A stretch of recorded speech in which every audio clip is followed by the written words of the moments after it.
Broadcasting to you from a little grass shack in the middle of the Pacific. Live in the place to be. Well, they're actually in the Bay Area. Yeah, but they are the premier Faika show that shines a spotlight on positive Pacific Islanders. You listening to the sound.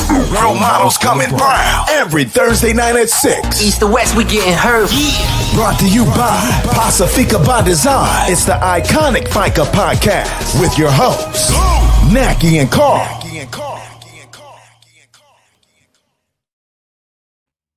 Oh my God. Oh my God. Where have you been? Welcome to season 10. Whew, it's been a long minute. Been a minute. So I'm so happy to be back. Season 10, episode 1, and it is definitely the longest break that we've taken in 10 seasons now, 9 full seasons, and starting off our 10th season. So we're going to reintroduce ourselves to people, kind of get to know, give you a little bit of background as we get into double-digit seasons, doing the show together and kind of how we started and some of the things we went through, some of the fun times we've had, some of the things we learned as we've been on the way. And then in the second half, we have the crew from Samoan Solutions coming in to talk about the major Tongans Rise Up. They have coming up. Yeah. It's a conglomeration. It's a joint effort of Pacific Islander nonprofit organizations that are going to come together 2 Saturdays from now at the Young Museum in San Francisco. So that's the second half. But right now, Naki, what's up? Oh my God. I'm going to talk for hours because it's been a minute since we got to Faika and hang out and we've been so busy. And this is our 10th season of the Faika broadcast. 10 seasons we've been doing this. We took, of course, Carl said we took a long break just to, well, we work, child. We have a 9 to 5 other than this. And so, we just had to handle our business, Some people were busier and we needed the break. A lot of stuff was going on. Carl, his daughter got married last year. If you are new to the Faika broadcast, my name is Naki. I'm the co-host to Faika along with Carl. We have been doing this for 10 years, but I am married to Moses. We have 5 amazing, incredible young adults. And then I'm my son, Mac, who has blessed me with 2 boys. I have 4 girls, Evie, Mena, Miley, and Malia. Malia is my baby who's getting ready to graduate from high school. I am a cancer survivor of lymphoma. In 2018, I was diagnosed with cancer, went through all the treatment, and in remission. I'm here. I fucked it up. So cancer can kiss my ass. And then during the pandemic, I got COVID, and then You got bad COVID. Bad COVID. Bad COVID. Then, Not kind of like a flu. Bad COVID. Yeah, bad. Like my lungs have been jacked up ever since. But we survived. I'm grateful. A lot of stuff has been going on. Kelvin Jackson, what's up? A lot of stuff has been happening in the world. Crazy stuff has been happening in the world. And so we'll eventually down the line touch on some of the topics. And then, of course, for the last 10 years, we've been highlighting Pacific Islanders and, just really highlighting everything that's going on in the Bay Area.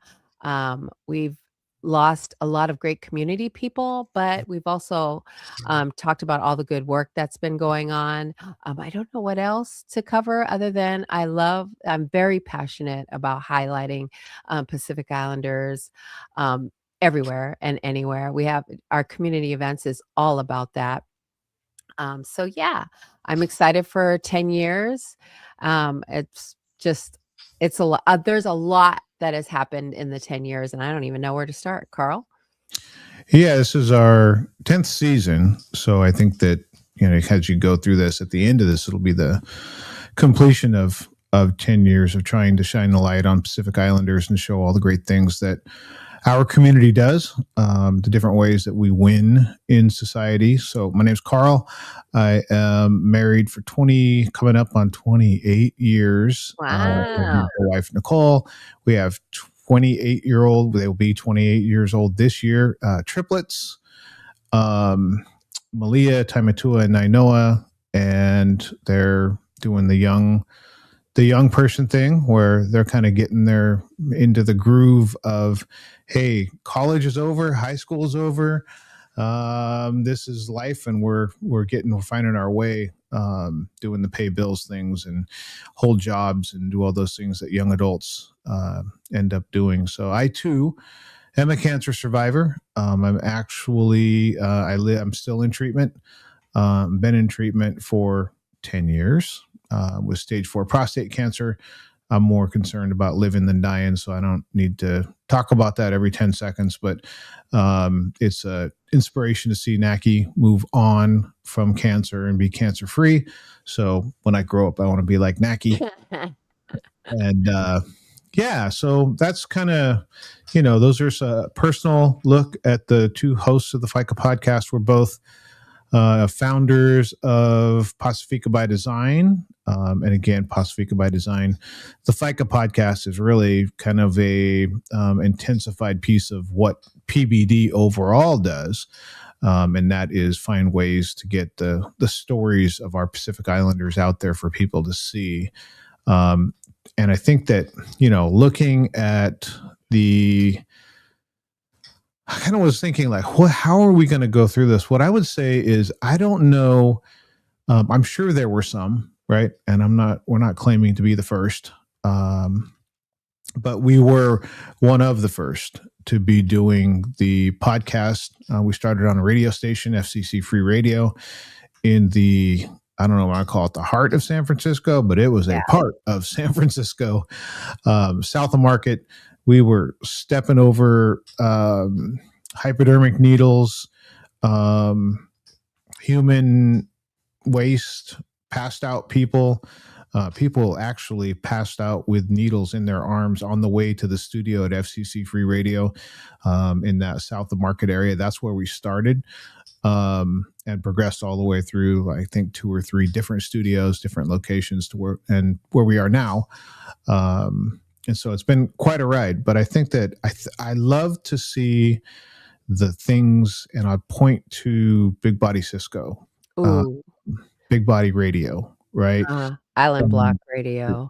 The shows that are out there now that are just not going to cover off the ball in terms of putting Pacific Islanders on stage under the spotlight to say, hey, look, younger generation, you can do, and then there's just a long list of things that can be done. So that's been kind of my favorite piece of 10 seasons of seeing amazing people, is to see the younger generation be able to look at all the different things, like a big menu. Yeah.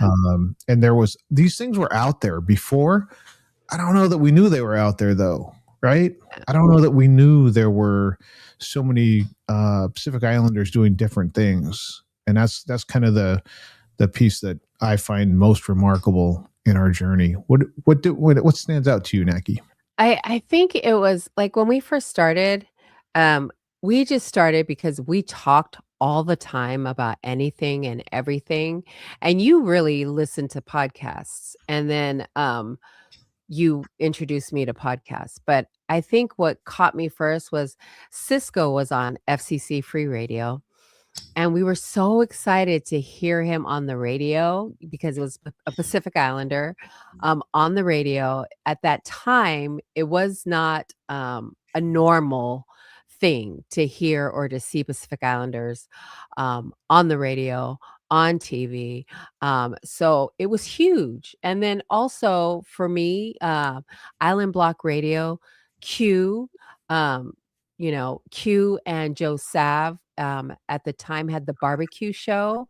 And so I would listen faithfully because their humor was related to, like if you're a Pacific Islander, our humor is like way off. It's like, but it's you have to understand like some of the jokes that are going on. But it was awesome for me to see Joey Kanga and Joe Sav and, Cisco Lutu. Elijah was on the radio. Oh, is still on the radio. Um, to see these faces that look like us.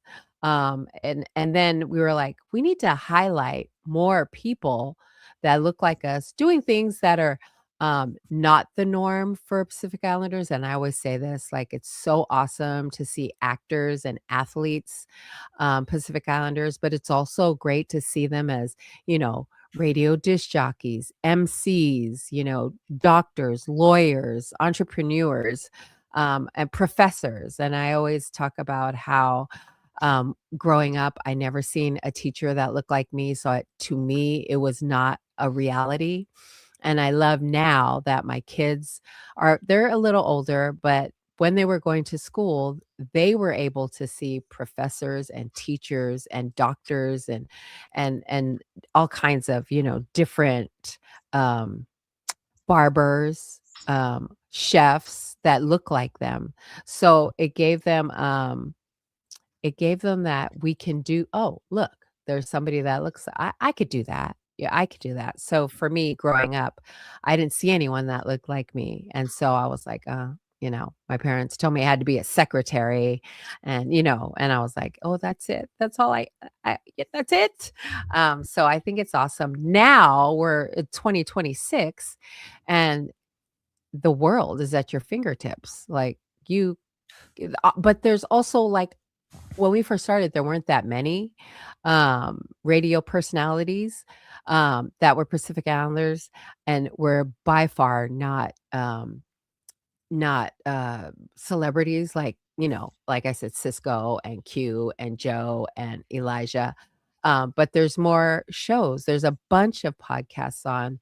Um, you know, oh gosh, I can't even Well, there's Drew Afuelu, who has a podcast, and she's like a crazy, amazing content creator on TikTok who got famous and now has, she's on the red carpet of the Oscars and the SAG Awards, which is awesome to see. So those kind of things, led to bigger and better things. Not that, you know. So I think that is my most favorite thing is now we're 10 years in and there's way more choices. You have way more choices to decide what kind of podcast you want to listen to, there's mental health podcasts, there's everything. And Utopia now is starting on the 11th. They're going to have their a new podcast that's starting. So, it's what is it? There's a plethora that you can choose from. I think the thing that not surprises me, Yeah. that I love to see is as different mediums grow, that we grow with it, right? You look on TikTok, there Yeah. are a ton of Pacific Islander influences on there, right? Mhm. That becomes the big thing, and man, there are Pacific Islanders right in the middle of right in the Right. thick of it, in the mix, making things happen, being part Yes. of whatever the new thing is, Mhm. and for other people to see them doing that, I think is a big Mhm. thing, because before, when the medians were like radio and Yeah. television, right? Man, that was hard to get seen or heard, Yes. right? Yes. And then we slowly started to get into that. And once social media hit, man, it was a easy way to talk about the culture, to promote the culture, to have, like you Mhm. said, there's a special kind of humor the Pacific Islanders have, that Pacific Islanders get, right? Yeah. I'm sure that some people look at the Pacific Islander influencers and go, I'm not sure. But then there's a whole bunch of people who are like, that makes Yeah. sense. That hits. Yes. So to see just how quickly we Yeah. get into things it's inspiring to see when there's a new podcast pops up, or a new show pops up. Yeah. Early on, we were asked by family members and friends. We would say, "Hey, there's a new podcast, right? Let's Mm. promote it. Let's get them on the show and talk Yeah. about it." And we had people in the community that were like, "All right, you guys are a podcast too. Like, what are you doing promoting like what because there's enough room. Everybody can eat. Yeah. It doesn't have But to be, there's room at the table for everybody. I love that we all do that. Like Yeah. we all promote each other's show or event, or there's no fighting or competition or anything like that. I think that it is awesome. Like we always talk about, like, there's a lot of new media um channels, I want to say, Polynesian Music, Island City, Mobligated. Well, they're he does films. But there's oh gosh, there's tons and tons. You just have to search. You just have to search. And there's like you talked about, there's a menu of sort out there, right? Like, and you can see more things. Like Naki said earlier, like, oh, I was told I was going to be a secretary, right? Mhm. Nothing wrong with being a secretary if that's what you want to do. Right. Right. But if you do that because you don't believe you have a choice, you Mhm. can't see any other options, that may not be the best thing for you. But when we've had people on, like, was it the Samoan conductor, the lady, she was a conductor in San Francisco. Oh, Annie Washington. Annie Washington. Cable car. Yeah. Firefighters, all these things Yes. that's like, hey, look, these are things that we do. We do it already. It's just a matter of Naki digging them up and finding ways to get, and trust me, Naki chases. It's like herding cats. The one thing about our people is they aren't the most timely people in the world. They don't respond to calls and text messages and DMs very quickly. And Naki's, has 10 years of running our people down and being relentless so that everybody gets to see. And that's kind of that's our thing, right? It's like, is it worth it to have a show 100% people down, Yeah. to get people in? Yeah, it is worth it, because Right. somewhere, and I'll give a great example would be Pie Fest, right? Pie Fest's in what, their 5th year now doing the big event, 5, 6, I don't know how long it is, right? But there's absolutely lives that they changed by Promoting STEM. Yeah. Right. So those are things that I love to see. I love to see the positive effect that the people that we're promoting, that we're showing, hey, look, you can do this, you can do that.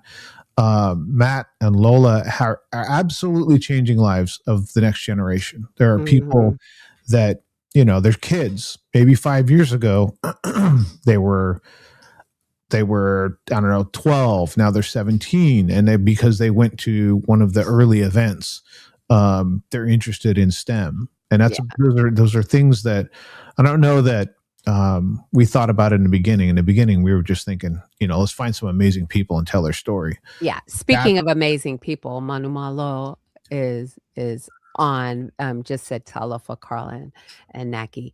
He is also one of the people that we highlighted with all the crazy, amazing community work that he did in Oregon for years and years and years and years, and is an advocate for the LGBTQ community, trans, the podcast, the shows that he's had has like lifted the LGBTQ cutie pie community and given exposure to, people who don't have an idea, an inkling of the life, and just highlighting amazing work that he has done in these past, I don't know, he's just a baby, so maybe 20 years.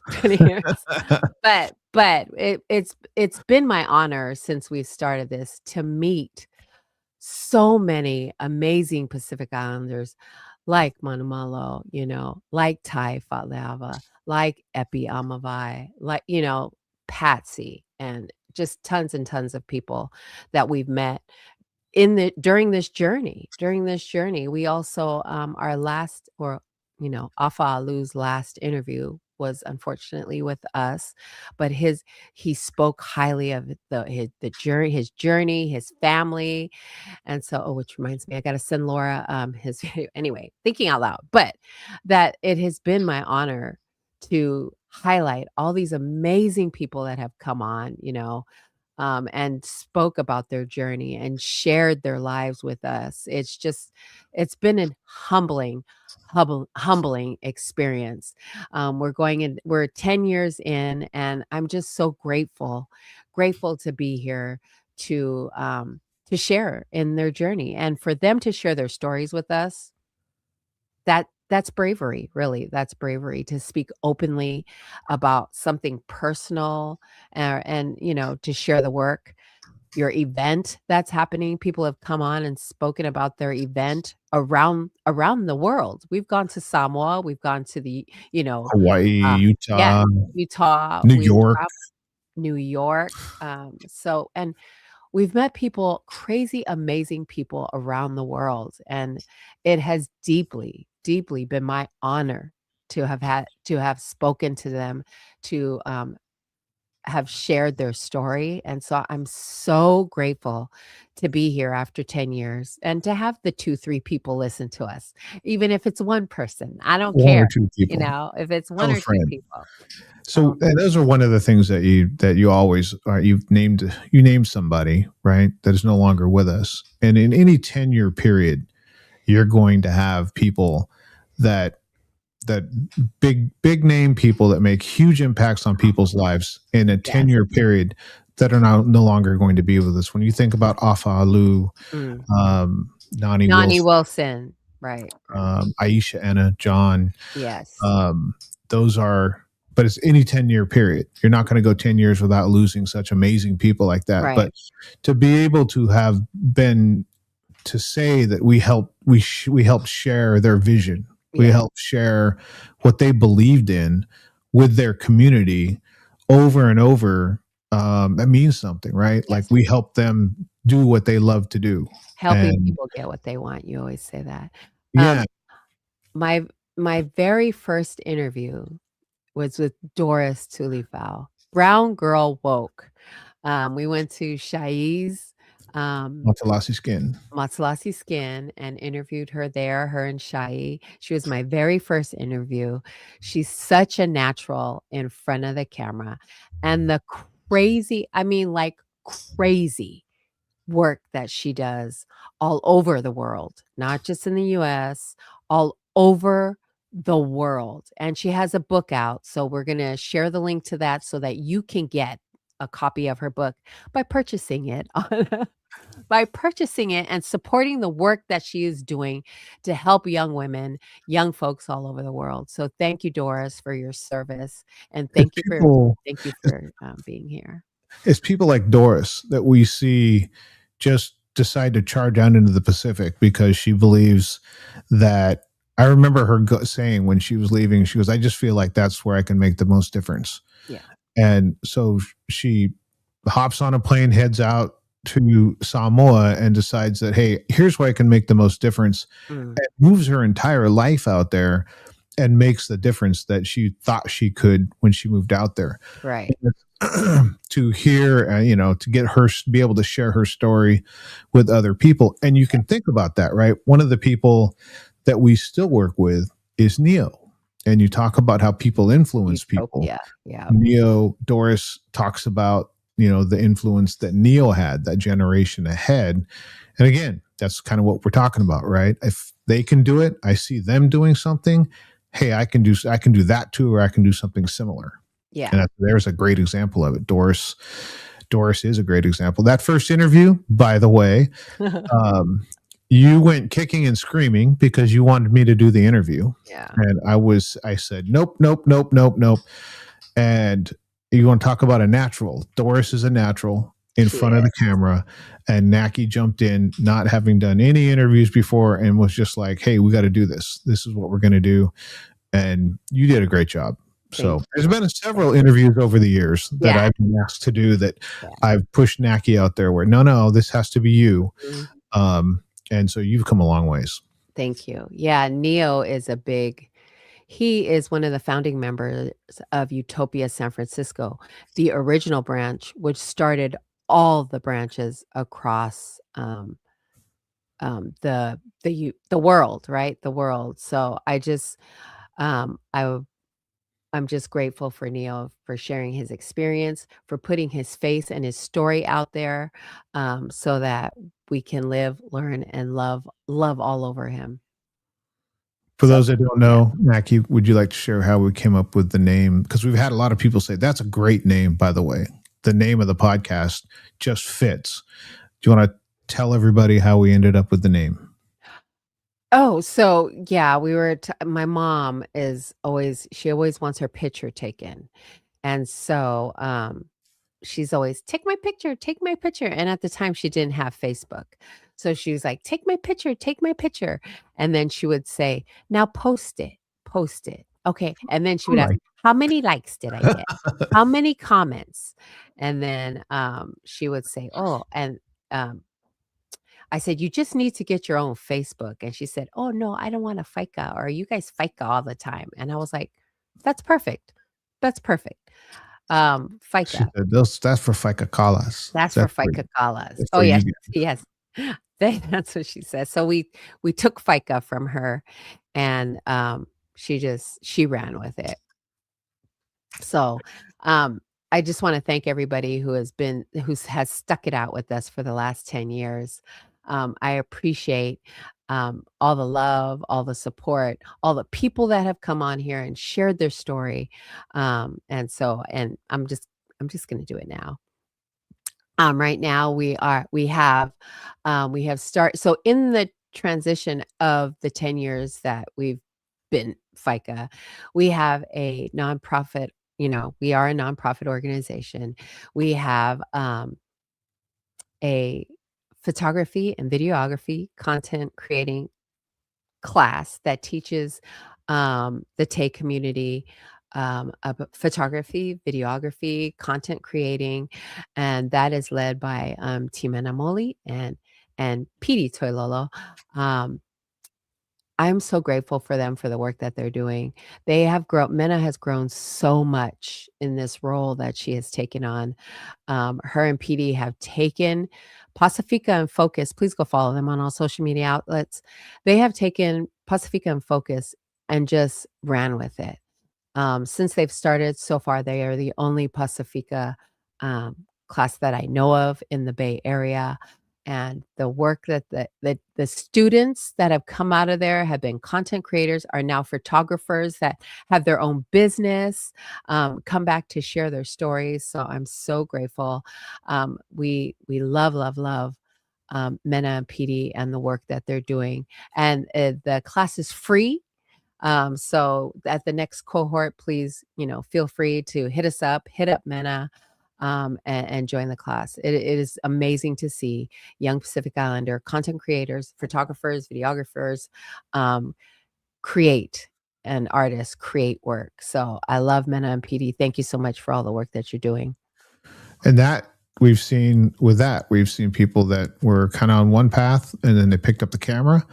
And now we see them at events taking pictures and being hired by other organizations to document the events and the things that they have. And a lot of those are graduates from the Pacifica and Focus program. So again, just the influence, right? People following their passion and what they love to do, and other people benefiting from it and finding their own passion. It could be the same. Right, right. And just real quick before we go into community announcements, Carl and I met. He contacted. Okay, go you tell it. What are we doing? What are we doing? Well, how we met. Yes. So I was adopted. I was born in San Francisco General back in the last century, but I was adopted at 6 months old. So I never had met my Samoan family, and all the way to the point that I ended up finding out, being diagnosed with stage 4 cancer. And at that point, I decided in 2015, hey, I better go get genetically tested. So my two sons, Ty and Noah, so that they have the information they need, because they're likely to have prostate cancer as well. So I did 23andMe, and the 23andMe led me to Naki, our cousin, Gina, in Las Vegas. And it went from not knowing anybody in my family, never not knowing my family name or anything. In 1 week from when we got the results back, it went from never knowing anything about the family to having breakfast. Yeah, having breakfast 5 days later with Naki and her husband Mo in Vacaville, California. So that's one of the things that I always say is things happen for us, not to us. And people are like, well, how the hell did cancer happen for you? Well, if not for cancer, then I don't find my Samoan family. And all the great things that we're doing with PBD. I don't know There if you they go. happen, Yes. so Awesome. So there you go. Thank you again for everyone that's stuck with us, hung out, and all the amazing people that have joined to share their story. We're going to go into community events, announcements, community announcements. There you no, go. what's going on now? What's going on around the Bay and All everywhere? right.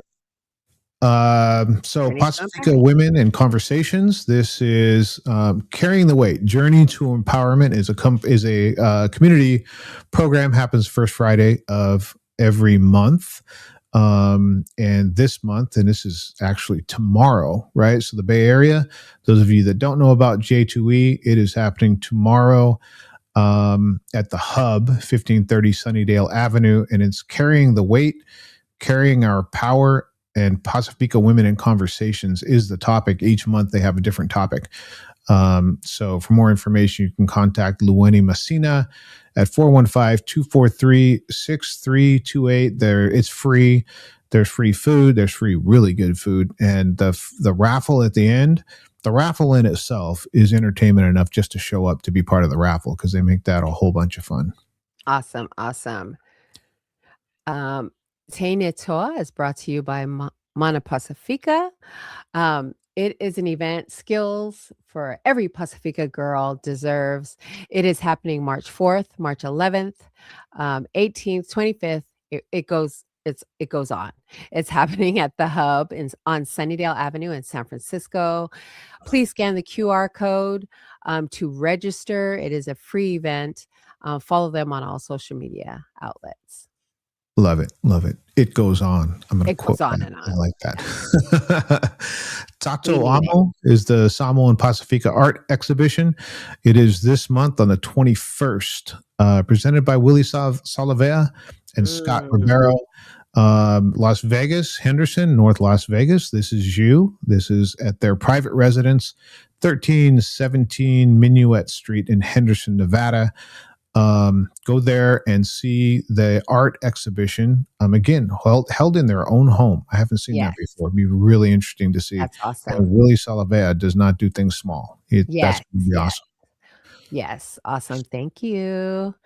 And then mark your calendars. Save the date for the fourth annual Phil the Funny is happening Saturday, May 2nd. From 1 p.m. to 3 p.m. It's going to be an amazing event. It's good. There'll be performances. There'll be cultural events. Mark your calendars and stay tuned for more information. And then it's never too early in the year for you to get into your calendar.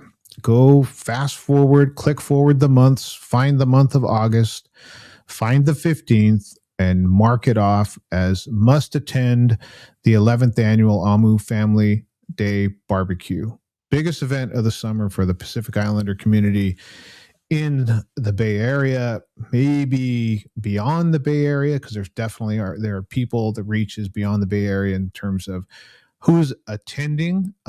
Big list of things you can see on that. I'm not going to read through every bit of it, but you can see there are public resources, there are workshops, there's a lot of fun, there's free food, there's games, there's stuff for the kids. It's a full day. And I think that the term family day is really appropriate because the family can go there and experience music, community, dance, great food, a whole bunch of services. So, yep, it's only March, but it's never too early to start talking about the annual Amu Family Day Barbecue. Awesome. And then, of course, the the whole reason why we have the young, amazing team coming on is Oceania Day at the De Young Museum is happening Saturday, March 14th. It's a free family event highlighting Oceania arts and culture. There'll be film performances, exhibits, short films, tons and tons of activities. It's a collaboration of Pacifica nonprofit organizations. You'll see here on the screen. It's going to be a great, great, great event put on, and of course, we have the young, amazing team coming on. So that is our community events.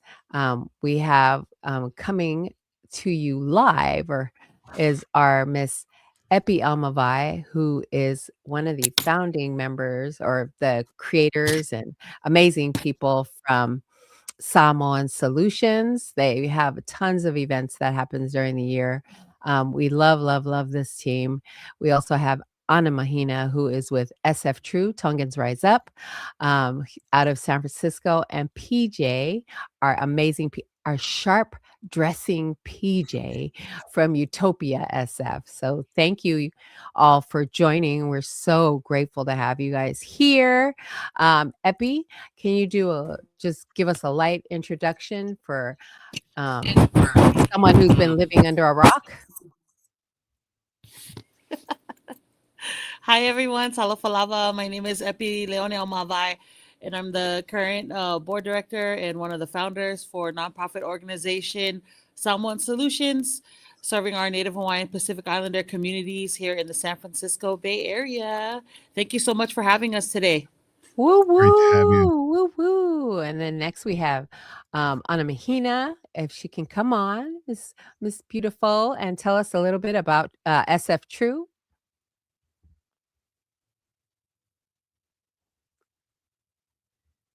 Uh-oh.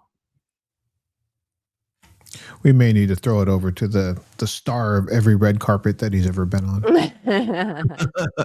That would be PJ. PJ, are you able to come on?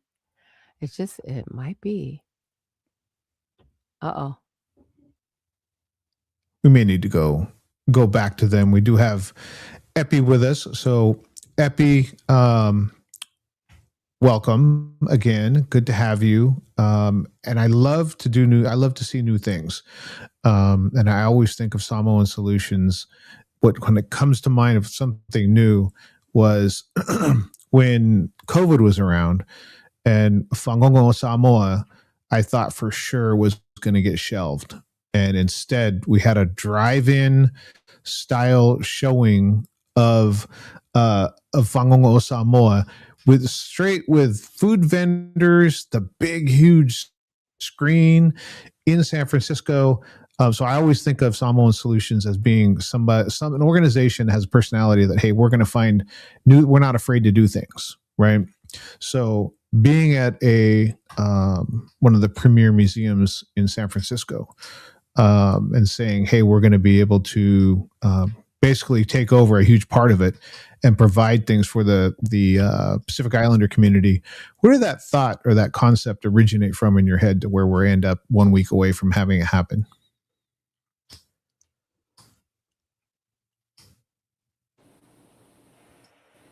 I think the audacity of it all, like just to say that we can do whatever we put our mind to, that probably comes from our dad.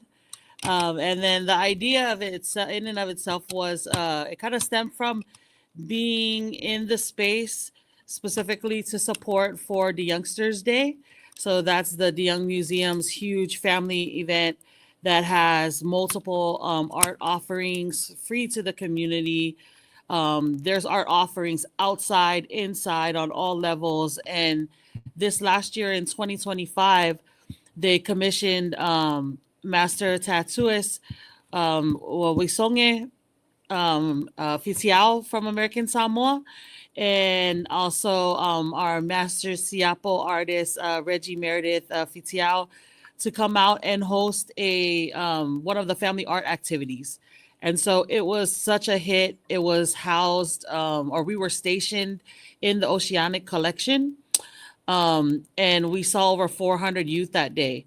And the activity that Reggie and Auntie Reggie and Uncle Wilson had for the youth were siapo houses, little fale Samoa, with siapo tapa cloth roofs, and they had all of the different designs from Samoa that the youth and children and families were able to learn about and then mimic on the roof of their houses.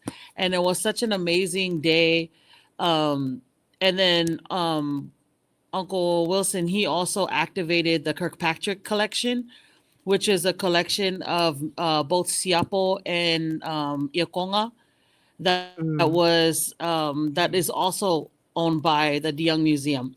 So he was able to narrate and really just storytell and weave stories for all of the community who wanted to know, like, what are these tapestries made of? What are they used for? What do these designs mean? So that was that day. And it had been some years. I hadn't been to the DeYoung Museum since COVID. And we went there like right at the start of COVID as one of the 2020 census activities that we were hosting, because we were part of the Pacific Islander Complete Count Committee for San Mateo County. Mhm. And so, for those that don't know, one of our board members, long standing board members, is Uncle Sekio Fuapopo. He's a native Samoan Bay Area artist.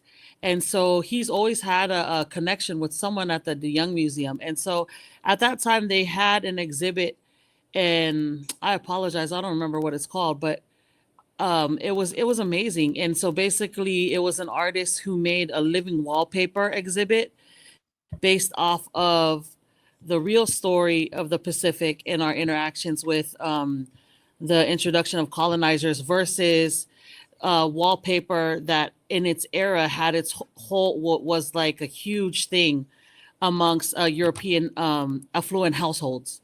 And so there's what there you can, and they had both side by side. So they had the living visual exhibit of the wallpaper and the experience that most likely was more true to our story and our side. And that visual was a mixture of video, animation, drawings, and then they had a room that had a lot of examples of the European art, which Mm. really looked like a lot of like romanticization on like the gatherings being more like parties and like the colors and a lot of the I guess easy way to say is appreciation of the Polynesian woman form. And yeah, and so it was really interesting to be there then. And then I was like, and we haven't even, and even then there wasn't a lot of our people there to see it. And then being there again and seeing like thousands of families coming through, and out of those thousands of families, there was probably a handful that were Pacific Islanders on the Youngster Day. And so I had asked Christina, who is the head curator for the Oceanic collection, like, hey, so what do you do? What's in play currently to ensure that our Pacifica people are coming and engaging with this amazing collection that you have here? Is there anything that you currently offer? And her response was, no, there's nothing now, but I'm open to whatever, that could look like. And, if you know us, all we need is a little opening and we can just Mhm. keep pushing the door open. And so that's basically how Oceania Day came about.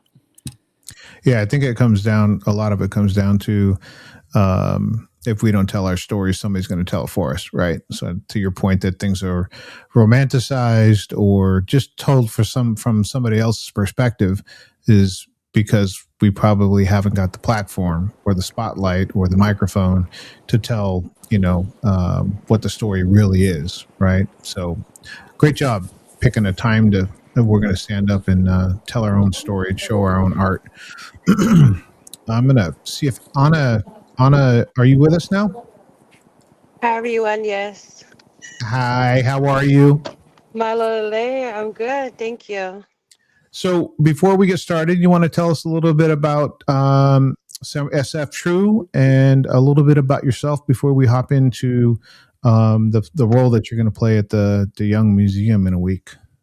Sure. My name is Anna Mahina, San Francisco Tongans Rise Up. Came about in 2016 when there was no resources for a lot of our Tongan folks here, especially for me as a parent.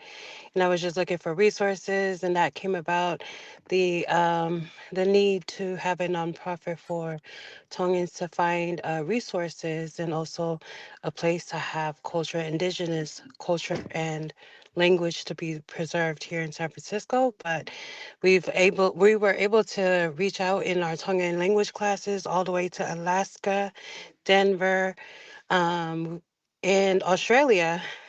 So we're very appreciative of all the those who have and wanted to learn about the Tongan language. And then here in San Francisco, it's just, in the Bay Area, period, it's just trying to get all the resources we need so that we can make sure that we have a space to preserve culture and language.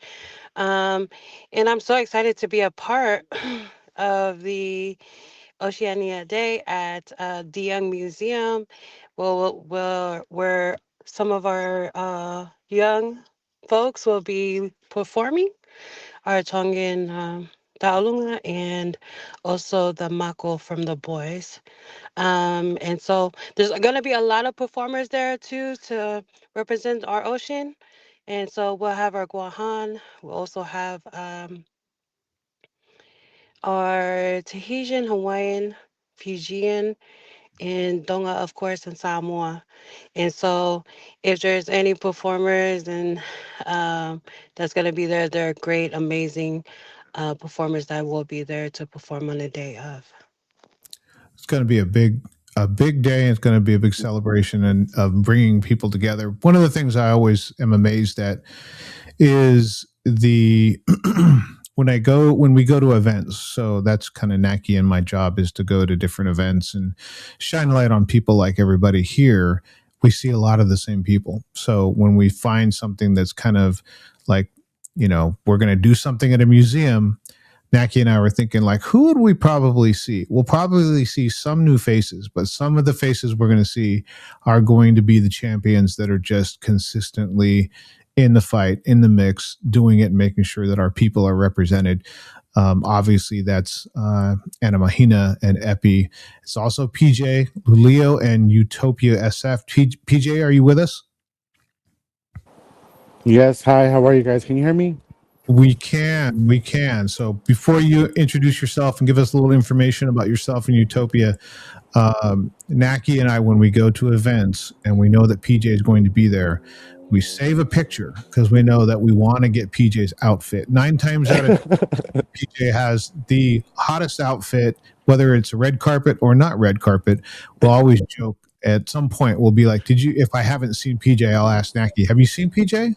And she'll either say yes or no. And if it's no, we're going to go walk around and find PJ and the outfit of the evening or the afternoon and take a quick picture. But PJ, tell us a little bit about yourself and the long-standing organization Utopia. Hello, everyone. Good evening. I am PJ Uleo. I am in this space representing Utopia SF. We know Utopia SF originally was created for visibility and representation here in San Francisco when it comes to our Pacific Islanders who identify as LGBTQ+. And Uncle Neil has stepped back in to kind of bring Utopia back. We know Utopia has not been active for some time now.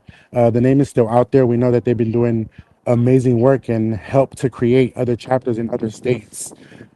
So yeah, so we thought Uncle Neil thought Utopia, needs to be brought back to the Bay. And not only that, but we're facing our own retaining of data now too, and we know that people are identifying from the data that has been collected from our fossil peak organizations already. So there's definitely a need for support for this community, for the LGBT community and Pacific Islanders who identify as LGBTQ+. And so Utopia is hoping to just be here to offer support to that community. Awesome.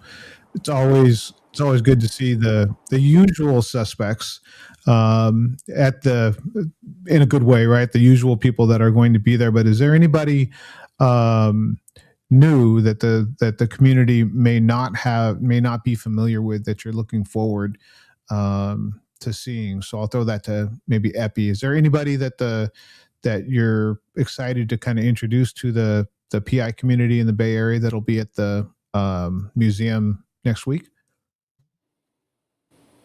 Yes, there are. I think I'm gonna everything and everyone. Um, the performance lineup, our Chamorro brothers and sisters. I mean, I'm so excited to see Rich, and then he's gonna be bringing a drum session to the space, and so that's super awesome. And always like it feels like it's gonna be an engaging time. And then also, I'm super excited about the film component. Um, I'm trying not to pre-screen any of the films because I want to be surprised. And I want to be surprised, and I also want to be very, very hopeful that I'll get to sit down and enjoy the films during the event, but I'm not sure if I can. But I'm hoping so much that I will be able to. Wakarai Taka is a film from Fenton Nutana Tabua out of Fiji. He's currently there now, and I'm really excited to enjoy his film in Community. It's about, or he wrote, it's different poems that he wrote specifically about climate justice, and that's the work that he does. Also equally excited to take in Snack, a film by Lawrence Omalatai. And this specific film covers her or a journey between a grandmother and a granddaughter in mourning. And so I can't wait to see this film as well as all of the contributions from Pacifica and Focus Creatives. For those who don't know, my daughter Aaliyah is in this cohort. And so I know without a doubt that Mena and Petey are pushing her beyond her limits creatively. And so I'm excited to see what her and her fellow mates are going to be giving us a first look at their short film projects. And then I'm really, really excited that the visiting master navigators from the Micronesian islands are going to be joining us for a Talanoa session in the space as well. And so that really just happened by divine timing that things aligned, and they're already here in the Bay Area, or going to be here in the Bay Area this following week for a series of events that's hosted by Berkeley. And so I cannot wait to hear about their voyaging practices, how they are keeping our indigenous sailing and navigation alive, both in the Pacific and then abroad. And outside of that, I'm just really excited to see everyone take in the space and take in all of the different offerings as well. That's 100%. I mean, I'm looking forward to all of it, but the navigator discussion just fascinates me. I can't wait to be a part of that. And I how do I say this? I feel bad because I know the organizers don't get to enjoy the day the same as the attendees, right? You get that running around making sure everything works and that the experience is great for everybody. So I don't know if you'll get to see all the films. You probably have some to be able to see after because you won't see all of them there. But those are some amazing things. Ana Mahina, is there a certain part of the event that you're looking forward to more than anything else, or is there a piece that you're particularly interested in? Um, I think it's everything, but yes, the navigators definitely that's gonna be there. The performers as well, like Rich Alguan, who's like a drummer. He has many, and he's coming. He's gonna be there alongside Glenn Castro. Mixed Persuasion, definitely. I've watched the babies practice to where they're performing, and when they're on stage, they're live and they bring the spirit of the ocean to us. Lela, of course, amazing. Also, the performers from our Tongue is Rise Up as well, just to see them practice and grow into the stage of like um, they're highlighting our dances and also bringing the power of the mana to the people. So definitely looking forward to the presentations and the performances, but I'm looking forward also to the navigators that are coming to share space and also to I think I'm gonna sneak away, y'all. So if you see me sneaking off to go see the videos, the film, just know that there is gonna be a person that I truly believe, like one of the volunteers, that's gonna be there to also be in this space while I kind of sneak off to see the other stuff that's going on at the same time. So definitely looking forward to everything and excited to be a part of this day.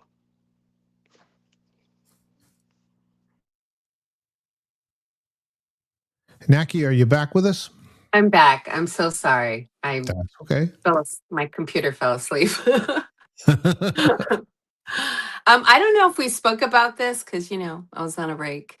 Um, are you still needing volunteers for the day?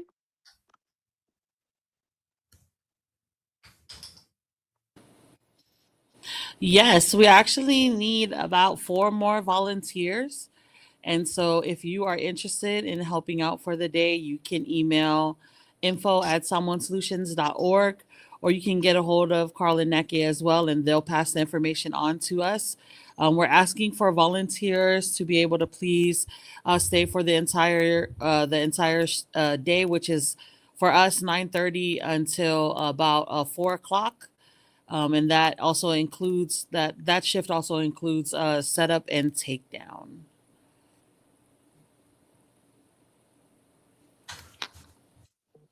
Awesome. Thank you. And we were talking about the art that, and I'm so sorry. I was in La La Land. Is there an artist that in particular are looking forward to seeing and seeing how everyone reacts to the artist? That I didn't mention already, Lehua Teitano, Chamorro's sister, who's going to be a poet, going to be bringing some poetry. I'm excited to hear her for the first time and to also see the community engage in her work.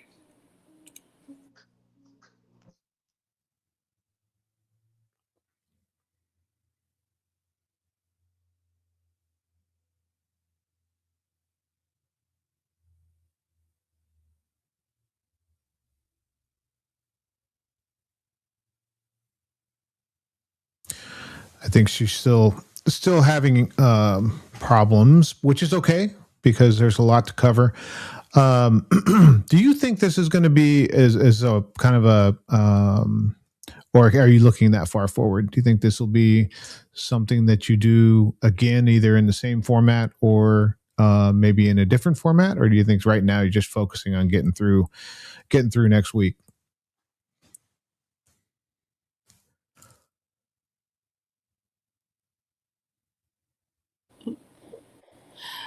For sure, I believe that all of us, right? Oh, go ahead, Anna.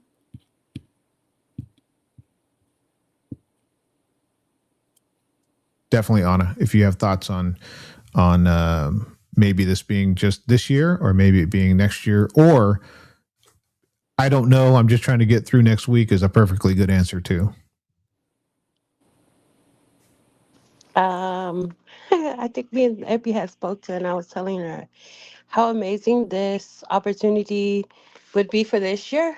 I'm hoping that we can grow this in the future, and hopefully, as part of the Pacific Islander Culture District, I'm hoping that we could bring this to the Pacific Islander Culture District in the future.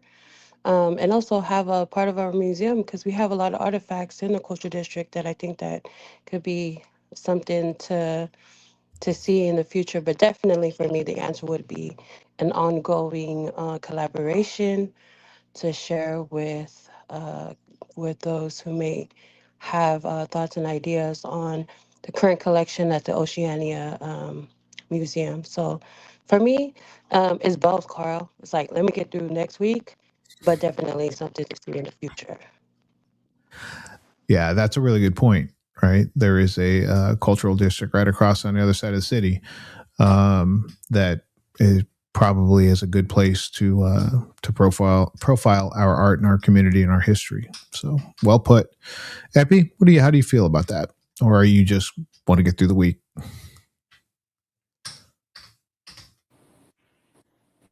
And everything that we do with the hope that it'll be able to be something that's sustainable for our community and that it's something that our people can look forward to. So if it's not on an annual basis, maybe every other year, but it's definitely something that, in a way, in a strategy that we would love to keep open for the future, especially with the museums who hold our pieces, to get the relationship started, right? And then to have the opportunity to continue to nurture the relationship with our local partners that are here. Because a lot of the times I feel like what happens is they bring, there's a practice of them bringing known artists from the Pacific here to, activate spaces, activate art, bring their own art. And there's sometimes a gap that needs to be bridged of our local artists and our local storytellers. And I feel like this is the start and can be the start of that conversation and what it could look like for our people. And I also just want to say that the young staff has been really amazing about supporting this event. So, like I mentioned earlier, Christina, who is she is the head curator for the Oceania collection, as well as a couple of other collections that are there at the DeYoung. She said yes immediately to whatever things could look like and started that conversation.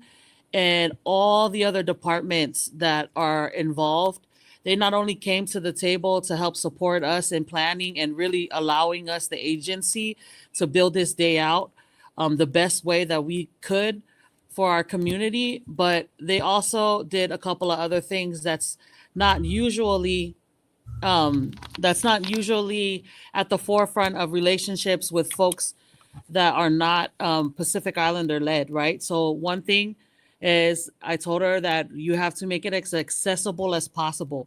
So it cannot be a day where you're charging our people to come and activate the space because that's not going to happen. That's a barrier for our people. And she said, sure, we have free Saturdays. Let's make it on a free Saturday. Great. And then I said, hey, we have amazing planners. We ain't got no money.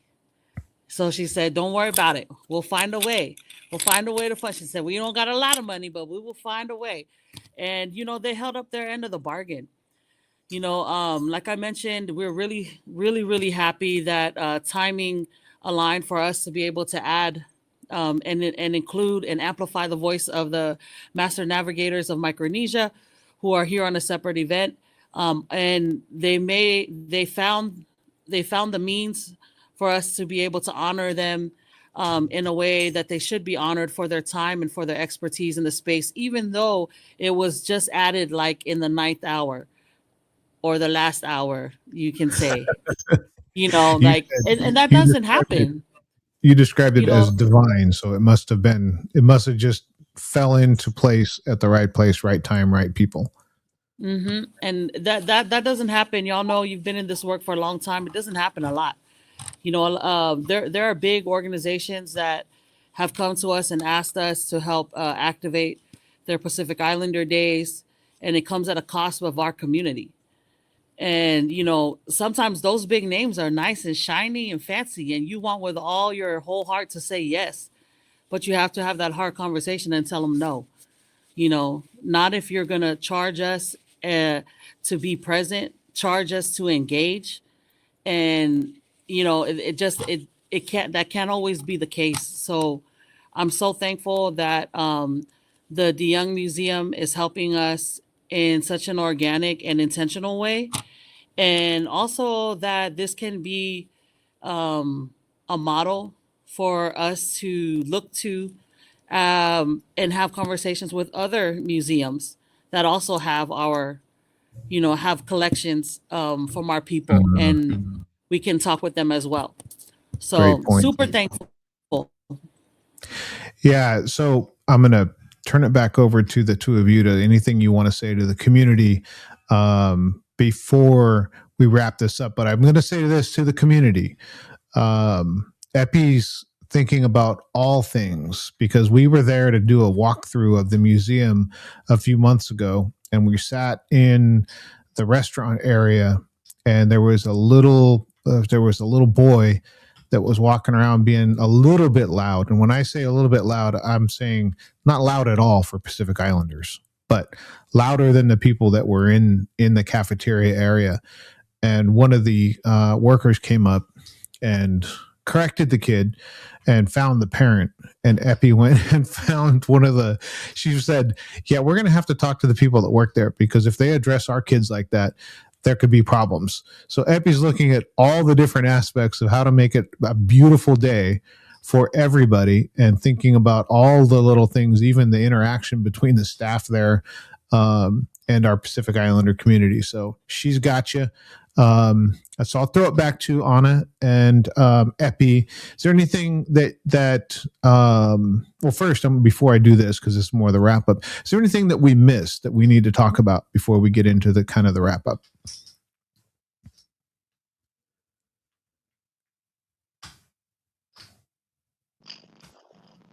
Definitely, just come out and enjoy, beautiful day and be in community. Come see the rest of the DeYoung Museum exhibits, and totally gotta check out the cool stuff that they got in there right now, and the cool things that are gonna be there on the day of. I think Anna's in a hard place to hear. So maybe I'll give it to Epi first, and we'll see if we can get her back with a better connection. But there's anything you wanted to say to the community? 1 week out, huge day. We're in one of the premier museums definitely in California, maybe in the United States. Before we get there next week, is there anything you want to tell the community before we go? I definitely want to tell the community to come a little bit early for parking. Street parking is free. And then there is the parking garage. You want to make sure that the walls and the poles are the green poles. That's the young pole, because there's a parking garage that has an entrance on the DeYoung Museum side. Also, there's another entrance on the opposite side, which is the California Academy of Science side. So California Academy of Science is the orange poles and walls. And if you enter on that side, that's okay. You just want to go to the bottom floor and cross over to the green, because the green will be the most accessible for you. We want to so give yourself some time to get there and find parking.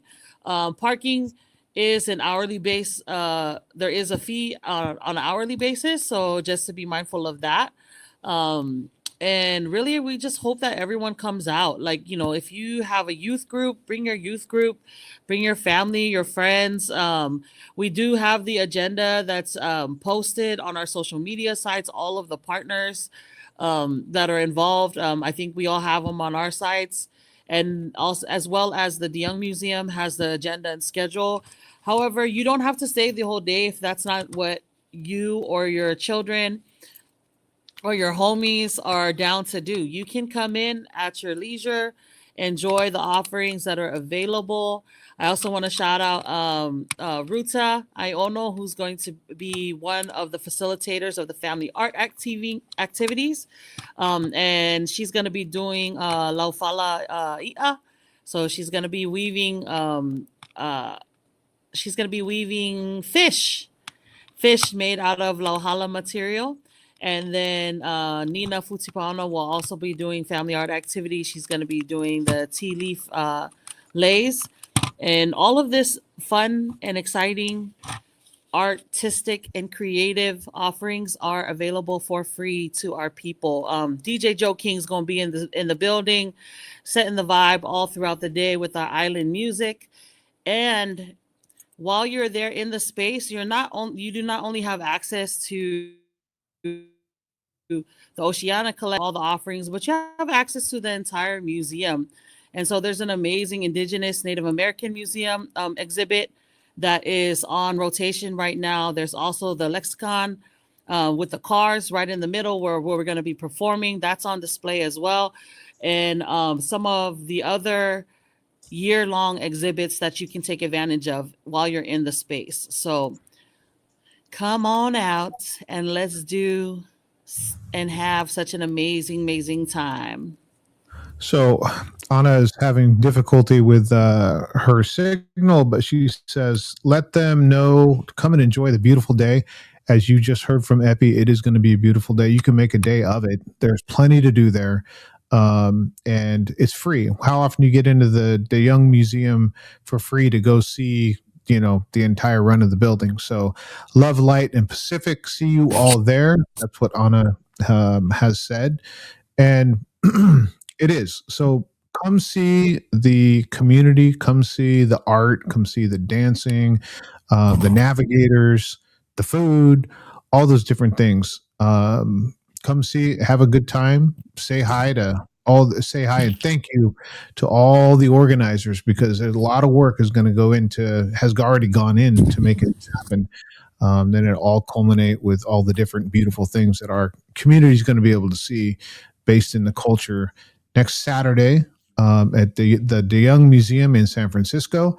You can all of the different the flyer we had earlier, all the different organizations and sponsors have the information on their social media, and the De Young Museum has it as well. So, Epi, Anna, thank you so much for taking time out of your busy, busy evening. We appreciate you both, and we will see you. We'll probably see you in the next meeting, and then we'll see you next Saturday when we're in there enjoying all of the fruits of your hard labor. So we appreciate your time. Thank you so much.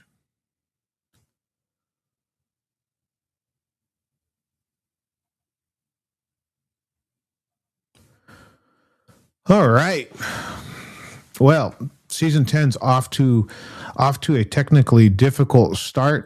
Everybody had technical difficulty, including our own host Naki herself. But most important thing is we were able to communicate the amazing thing that's going to happen at the De Young Museum next Saturday. So a week and 2 days away. That amazing event's going to be there with all kinds of different events and different things. I think we're going to try Naki one more time and bring her on. God.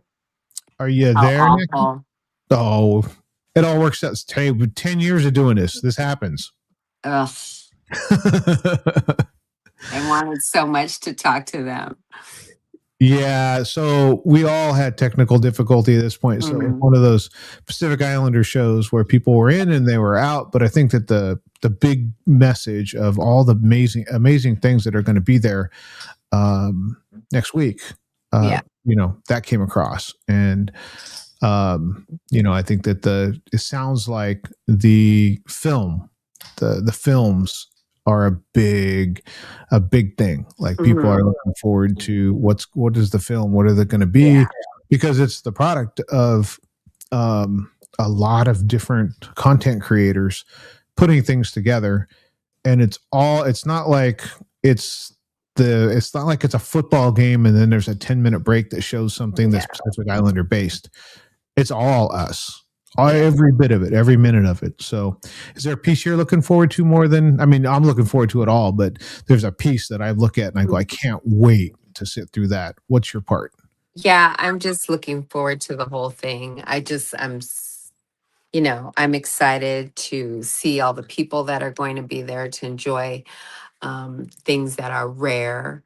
and excited to see everyone in their element. So I'm looking forward to everything: the film, the dancing in the beginning, the Ava ceremony that's going to be happening, the performers, like Anna spoke about. So everything, 100% everything. And I'm looking forward to seeing you all there. Please make sure that you come out March 14th to the DeYoung Museum. We'll have young people out there. And I say young, not me, out there directing traffic, letting you know where you can park. There is a parking lot. There'll be people there that'll help you get there. But it's going to be an amazing day. I'm looking forward to seeing everyone there. Going to be a good day. Don't miss it. Don't miss it. 10 years, I swear, I'm going to get better at this. I'm going to get better at this. We just have a couple more shows. We'll get good at it.